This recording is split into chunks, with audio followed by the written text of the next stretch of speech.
benisazi into okokuba kwiinkomo ezithi zikhutshwe likhaya lakulontombi bekude kubekho inkomo ebizwa ngoba yinkomo yenqakhwe.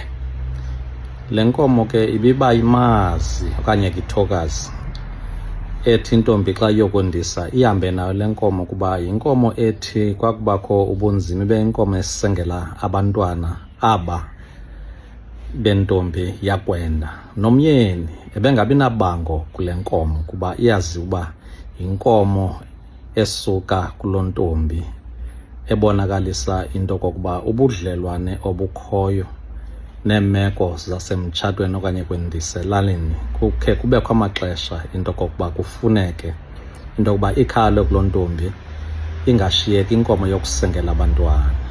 Yiyo le nto ibalulekileyo ke le nkomo kwiinkomo ezithi zibizwe neenkomo ezithi xa kusetyenzwa kuhlangatyezwane ngamakhaya omabini. Yinkomo ebizwa ngokokuba yinqakhwe. Ukanti ke mawethu siyayazi into okokuba kubakho nenkomo yempothulo. Le nkomo ibaluleke kakhulu kwinkomo ekuthi kuxoxwe ngazo xa kuxoxwa imicimbi yekhazi, kuba yile nkomo kaloku ethi yakufika yona iwiswe idityaniswe nenkomo yomdudo, ze iinyongo zazo zidityaniswe zombini zizanyiswe zigalelwe emthonyameni. Inkomo ebalulekileyo kakhulu ke le kuthiwa yinkomo yempothulo. Ndicinga uba oonozakuzaku abanintsi ayikhe ishiyeke le nkomo ingakhange kuthethwe ngayo, kodwa eyona nto ibalulekileyo yinkomo edibanisa izinyanya zamakhaya. Yiyo le nto uzawufumaniseka uba laa nkomo yomdudo yakufika intombi emzini nale nkomo ephuma nayo kokwayo, kuba ke le nkomo yempothulo yinkomo esuka ekhayeni lentombi. Ibiba yinkabi ke le nkomo kuba kaloku izawuncedisa kwisidlo, kodwa ngomhla womdudo kudityaniswe ke inkomo yomdudo nenkomo yempothulo, iinyongo zazo zigalele emthonyameni, kutsho imilowo leyo lokhaya, izinyanya nabaphantsi bakwazi into okokuba bawazi uba umcimbi wamathile, amakhaya amabini adibene, imiphefumlo yabantu abangasekhoyo idibene, lo mtshato nokuyilwa kokuzakuzelana kubalulekiswa into okokuba la masiko nezi zithethe sithi zizenze zibe nentsingiselo enzulileyo ekumiliseni amakhaya ethu, izizwe zethu, ukwenzela into okokuba sifundise abantwana izimiselo nezithwaselo zezinto ezibalulekileyo, bakwazi uba ilifa lengqiqo lezinto abazenzayo zisekelwe ekuhlonipheni izinto abathe bazibona, bazifundiswa, bazixelelwa. Le nkomo ndithetha ngayo ke yinkomo yempothulo.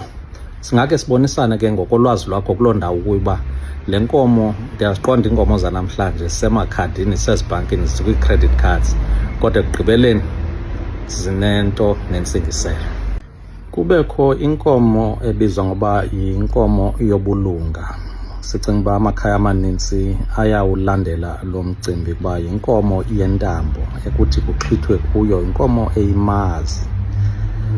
Ibethi ke lowo mntu mhlambi uyigulelayo sele semzini omnye agoduke ayayoyenzelwa kuba idityanisa namalaphu okanye kiindwangu ngokwesiXhosa, enzelwe ke loo ntambo. Le nkomo ayizifeli, le nkomo ithi yawubonakala uba iyahexa impilo yayo. Kubekho abantu abaneliso lokuyijonga kuba kaloku yona iyanqunyulwa, kuthi kwenziwe nebhekile xa izawunqunyulwa le nkomo, kuba ayonkomo kufanele kuba izifele. Kunjalo nje iyakunqunyulwa kwenziwe ke eso sichiki, loo bhekile okanye ke loo mqombothi. Kuye kunyanzeleke into okokuba ingahlatywa ke le nkomo yona ngomkhonto, iyanqunyulwa kuba iyazi uba yinkomo enesiganeko esibalulekileyo sempiliso kwikhaya. Kwesibini okubalulekileyo ngale nkomo yinto okokuba iyaphinda idalwe le nkomo yawungabikho. Abanye ke banenkolo yokokuba uthi umakoti xa ihamba eyotyiswa amasi ilandeliswe le nkomo.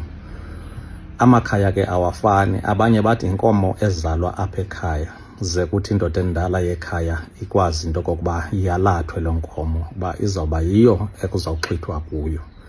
Isenziwa loo nto ngesiko elifanelekileyo ngabantu abafanelekileyo nentetho eziwiswayo xa usenziwa lo msebenzi, kuba yinkomo ebaluleke kakhulu. Njengoba senditshilo ke, inkomo yentambo le othi uxhuthe phaa kumsila wenkomo. Kubalulekile ke mawethu into kokuba nalapha sike sifundisane ukuhlomla, kuba ezi zinto bezingenziwa nje kuba kumnandi, but kusenziwa kuba amakhaya anezinto ezinzulileyo nezibalulekileyo ezisixelela, zisibonisa ubuthina bethu.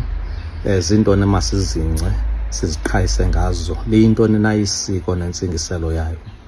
Ngabe izithethe esisaqhuba ngazo zisidibanisa ziphinde zahlukane endaweni, kodwa uqaphele into kokuba noxa sisahluka nje mhlawumbi ngokuntsukaphi yayo nemvelaphi yayo, kodwa siyevana ngokubaluleka kwayo. Make sincokola ke, sihlomle ke nto zakuthi.